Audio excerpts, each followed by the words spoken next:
collapsed in the 4th century, the majority of the barbarian kingdoms were Arian, not Christian. So Christians worked tirelessly to convert Western Europe. But what I'm trying to point out to you is that Western civilization is bigger. As a church, as a Christian, me and my sister, right, have a joint heritage, okay? I have my heritage that's connected to Europe. My sister has a heritage that will go back to somewhere else. I don't know, Africa, yeah? We've got a heritage, but what the church does is it confederates African culture within the church with European Christian culture within the church and brings them together in a tapestry. And yet there's still tribalism within the church. Sadly, there is denominationalism within the church, yes. And it's scandalous. I want to say that. Like, it's not something I agree with, it's something I denounce, it's something I stand against. But what I'm trying to point out to you, bro, is that you have no sense of yourself. Like most Europeans, you have no sense of yourself. Because the liberal progressives have robbed you of your heritage. They've robbed you of your culture. They've robbed you of your civilization. But the only way that you can reclaim it is to reclaim your Christian heritage. But there's still this fundamental question that I have with regards to, there's just a contradiction there in the idea that before Christ there was no Christianity. Yeah. And so to some degree there was a redefinition of, let's even call it at the level of reality, there was a redefinition. Yes, that's a really good way to put it. Then why do you not agree that the progressive liberal narrative that started with the Enlightenment did exactly the same thing? So, no, I'm not saying it didn't. The liberal Enlightenment is an attempt to redefine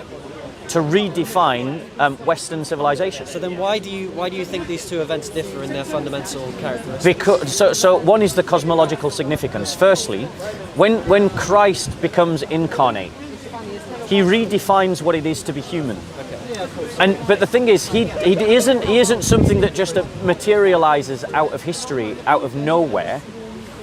It's Christ. The Christ event is rooted in Judaism.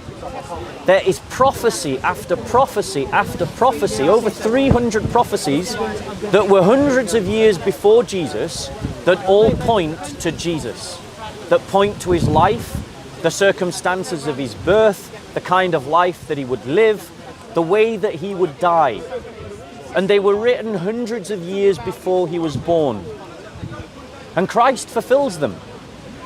Right down to how he enters Jerusalem riding on a donkey and acclaimed by the people. He fulfills them. So hold on, if we go into that for a second. So bear in mind I'm not necessarily a progressive, but I am trying to understand what you're saying in terms of things. It seems again in the same way that the appearance of Christ redefined things because it fulfilled prophecies. The meta-narrative of the liberal progressive is now being vindicated and validated to such a degree in the West, and I'm just not able to see, therefore, the fundamental difference between the two. I think what you're trying to do is you're trying to mythologize Christ. Christ was a real person in history who did real things. He lived a real life. He was born of a real virgin. He died a real death by crucifixion. What's your opinion on Nietzsche, for instance? Well, we'll come to Nietzsche. Okay. But the point is that person in history is the touchstone upon which everything else is built. The Enlightenment, actually, it says in Scripture that wisdom is known by her children. The Enlightenment is leading to the death of Western civilization. Western civilization is dying because it's spiritually starved. It obsesses about the material, about the scientific, about what we can do because we have the technology to do it. And Western people have stopped feeding their souls so much that they look up to the people that appear. What's that program, Essex, about Essex? Those people from Essex. Only Way is Essex. They look up to those. I'm glad I don't know the name of that program. Yeah. They look up to the. Sorry for the slap down. Sorry for the slap. I'm joking. Yeah. But the point is, in the West we glorify these celebrities. rather than glorify people who have achieved great things like St. Francis of Assisi or St. Augustine. Deny the sacrifice of the saints, for sure. Yeah. So now you came to Nietzsche. Yeah. It's a great question. I've lectured on Nietzsche. Okay. Okay. I've been barred from universities for talking about Nietzsche. Okay. But Nietzsche basically, he understood the full cataclysm of what it meant to say that God is dead. He didn't say that in celebration. He said that in tragedy. He said that in mourning. He said that in despair. God is dead. Now up has become down, black has become white, everything has disappeared. We neither know whether we're rising or falling.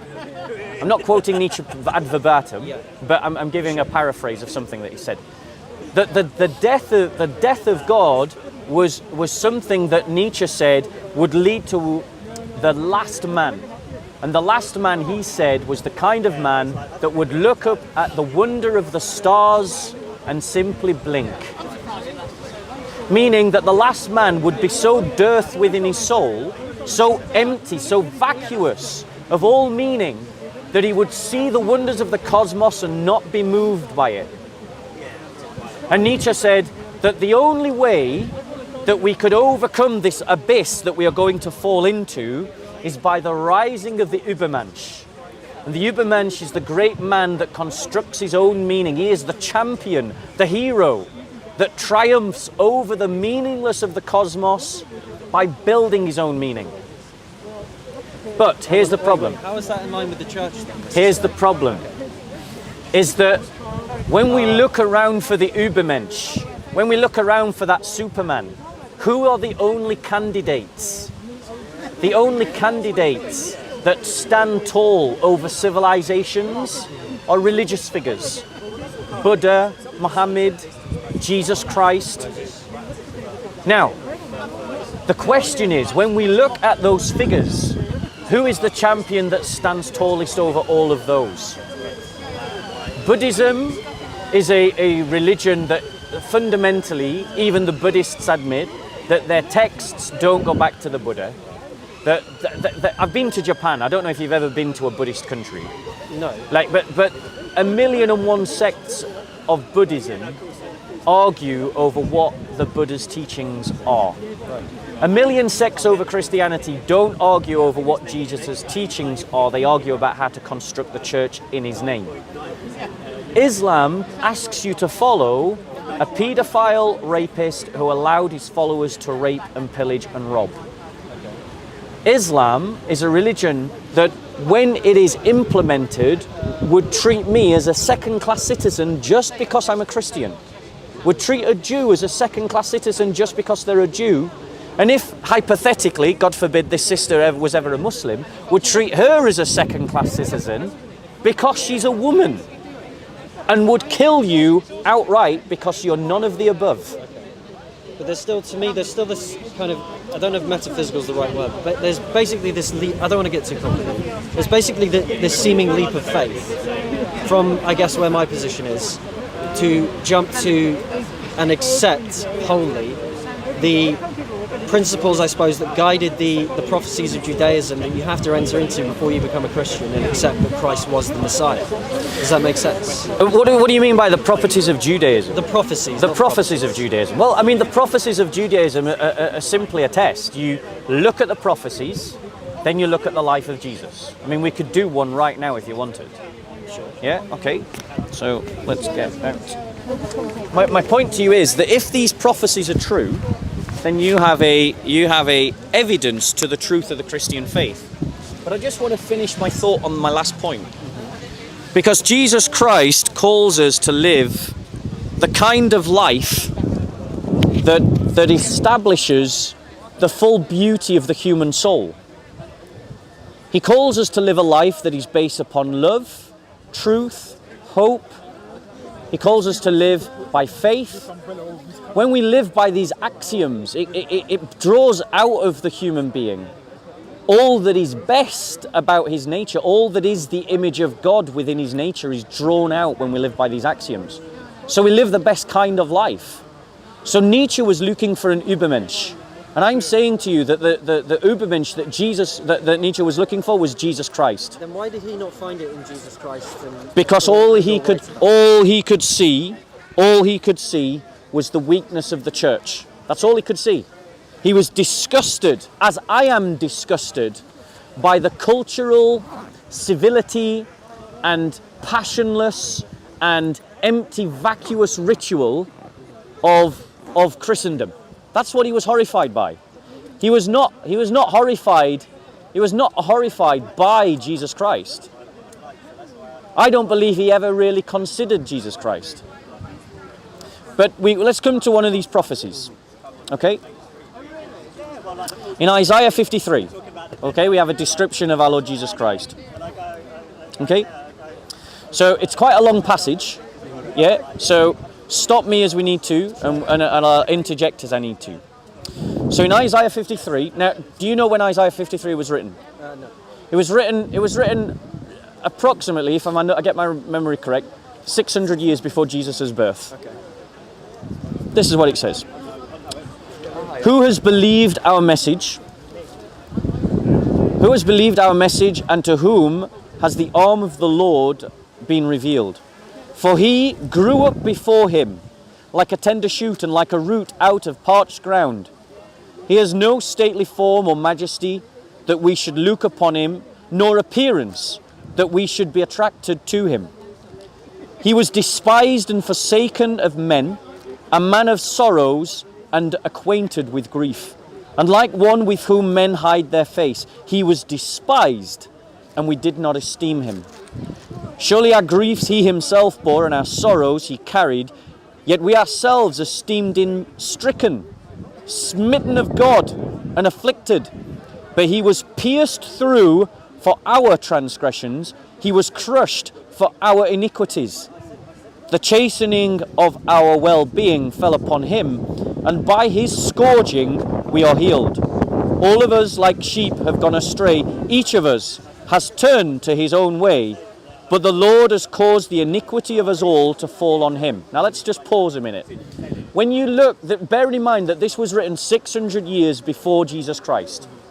When you look at the portraits that are portrayed in the four Gospels of Jesus, we see a man, a rabbi, who said that he didn't have a roof to shelter under, that he slept with the foxes and the birds in the holes in the ground.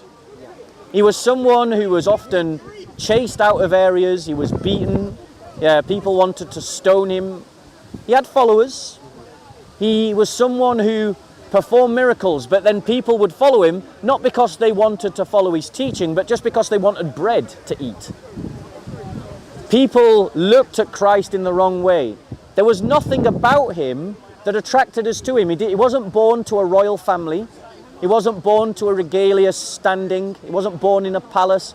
He was a peasant rabbi preacher. Okay, so hold on. So first, this kind of goes into the inequities of man then, because I suppose, why is it then that the Catholic Church holds to such a high standard the way it builds its churches, for instance, or its cathedrals, whereas the Protestants from Protestant churches I've seen don't? Because if Christ rejects all these notions of, shall we say, grandiosity, then why is it the churches are built, like the Hagia Sophia, for instance, to reflect grandiosity in celebration? Okay, so I want to, because I don't think you're tracking with what I'm saying about the prophecies. So I'm gonna address your question, but I want to finish what I'm talking about in terms of the prophecies. So we've got a man who had this life that had nothing to draw people to him, and very often people were drawn to him for the wrong reasons. Okay, he had times when his followers just left him, when he preached something that was too hard for them to swallow. And then at the end of his life, he was scourged and whipped and beaten because of false accusations that were made against him, and he was crucified on a tree. Now in Jewish custom, in Jewish law, their understanding was that if you were hung on a tree, you were accursed of God. Now bearing in mind, what did the prophecy say? It said that he was despised and forsaken of men, a man of sorrows, acquainted with grief, and like one from whom men hide their face, he was despised, and we did not esteem him. Surely our griefs he himself bore, and our sorrows he carried, yet we ourselves esteemed him stricken, smitten of God, and afflicted. So Christ was crucified, and the Jewish people saw that as, well, God has cursed you. Right. Okay. But yet, at that moment, because remember, we started this conversation talking about historicities, the historicity of Herodotus, and Christian historicity, the idea of salvific history, which I argue to you, the only way that we can truly understand our world is with the help of revelation. We've got a reason from revelation, if you remember me saying that. Yeah? We can't just construct it ourselves because we're incapable of seeing the world for what it truly is. Okay. So Christ, at that moment when he was being crucified, God was fulfilling all of the prophecies that he had planted in the corporate memory of Israel, was being fulfilled in Jesus Christ. He was redeeming the world. He was opening up the opportunity that some lost poor sheep like you, who has gone astray, because what does it say in Scripture? It says, but he was pierced, the chastening of our well-being, for your scourging we are healed. All of us like sheep have gone astray. Each of us has turned to his own way. That a lost sheep like you can find the shepherd, the Übermensch, the one that Nietzsche was desperately searching for, but couldn't find in the church. Okay. Now, you asked a question. I haven't forgotten the question. Can we question. park my earlier question for a moment? Yeah. Because we're still tracking on prophecy. Last passage you just read. Geez, sorry, my memory's terrible. The last passage you just read. Why is it then that there were lost sheep in your mind at that stage in humanity? Yeah, there's lost sheep in every age of humanity. Okay. That this is the true salvific, the salvific reading of history is the only way to read history. Because the point of a human being is that our telos is to be pointed towards God. The purpose of our lives is to be pointed towards God. And the thing is, because of the sinful nature, because of our entrapment to the flesh and the desires of the flesh, and because of our barrage of being soaked in the world and all of its ways, we lose sight that beyond the great hymn of all of creation is hymning to the fact that beneath it all there is this great grounding of truth that is the Creator.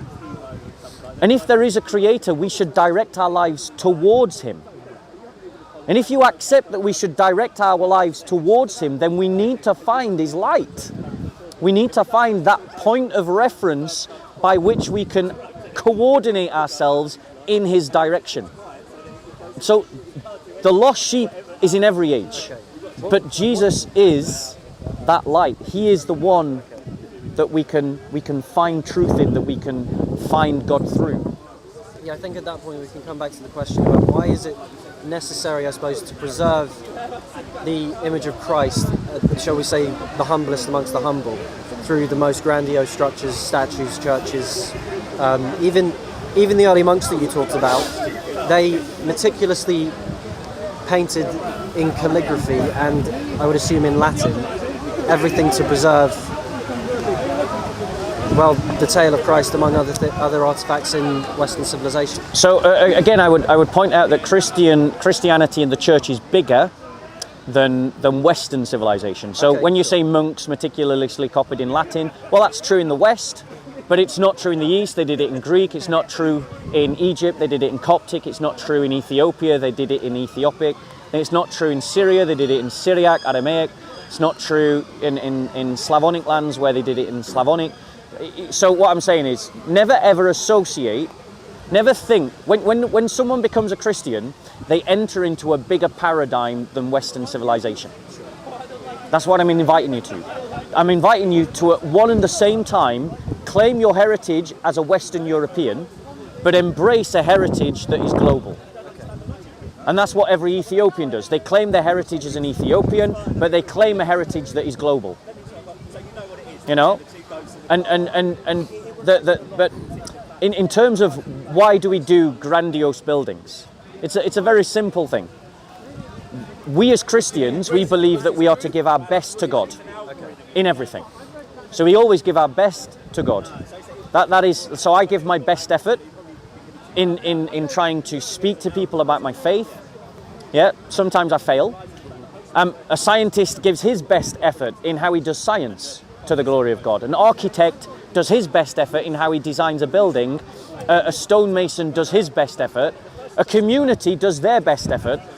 So these cathedrals, these churches of great beauty that are your heritage, you know, they're your heritage. The Notre Dame Cathedral of Paris, you know, the one that was burnt down, that's your heritage as a Western European. St. Paul's Cathedral is your heritage, but you have no sense that it's yours because you've been brainwashed by liberal progressives, and I'm inviting you to chuck away the liberal progressive brainwashing and embrace a Christian identity.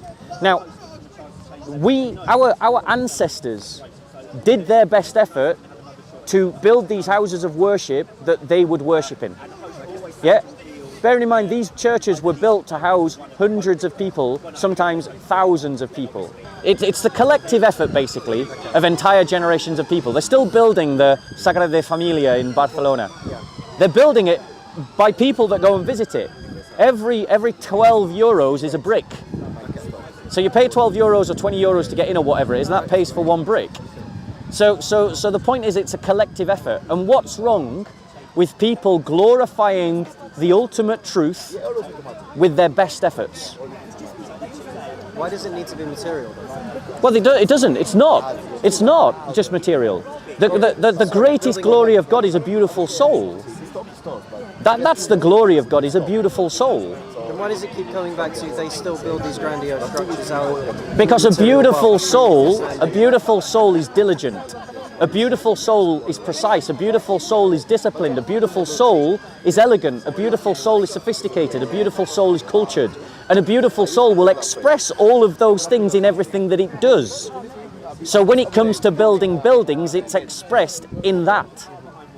But it's also expressed in the artwork. It's also expressed in the politics.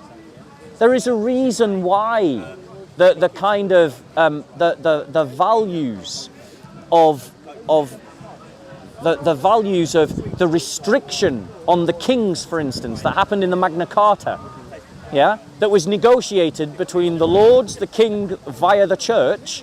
There's a reason why kings had their powers restricted in Christian politics, because there was a separation of powers between the church and the state, and the church limited the powers of the state.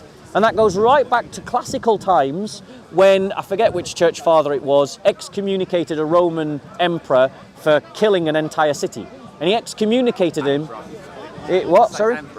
I think it was, yeah, St. Ambrose. Yeah, I think you're right. St. Ambrose excommunicated the emperor of Rome because he killed an entire city. And he said, until you do penance for your sin, you can't receive the communion. Your soul is in danger.